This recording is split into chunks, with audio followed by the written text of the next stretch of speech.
চুপচাপ সাইডে কেটে পড়তে। তুমি বুক চিপে শুয়ে পড়বে ওখানে। আমরা যেখানে এসেছি এখন, এখানে আসলে বড়েরা একটু রিস্কেই থাকে, ঠিক আছে? যখন রিস্কে রয়েছে, রিস্কের মানে কি বলবো, এসছি আমরা বিস্টার ভিলেজে। এখানে সমস্ত আউটলেট রয়েছে ব্র্যান্ডের, তো আমি সব দেখাচ্ছি। প্রচুর কম দামে পেয়েছি অলরেডি। এই লিপস্টিকটা আমি নিয়ে নিয়েছি, খুবই ভালো। চলো দেখাই। দ্য কসমেটিক কোম্পানি স্টোর, এখানে এই ব্র্যান্ডগুলোর সমস্ত প্রোডাক্ট পাবো। দেখি ভিতরে গিয়ে কি পাওয়া যায়। ফেলাবারে 25% রয়েছে, বাইরেও লাইন একদম ভর্তি, গুচিতেও লাইন আছে ওইদিকে।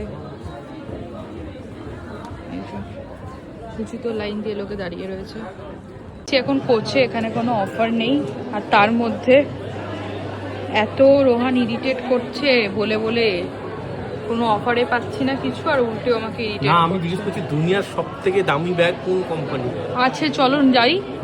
কোন কোম্পানি? তুমি বুক চিপে শুয়ে পড়বে ওখানে গেলে। আমি এখানে বুক চিপে ফেলছি। কি বলছো? এখানে দামগুলো দেখে এখানেই বুক চিপে ফেলছি, এখানেই বুক চিপে ফেলছি। এত এত জানার কোনো ইচ্ছে রাখাটা উচিত না আমার মনে হয়। ঠিকই বলছি, না রেখে চুপচাপ সাইডে কেটে পড়তে, সাইডে কেটে পড়তে। সবাই শুনে নিয়েছো?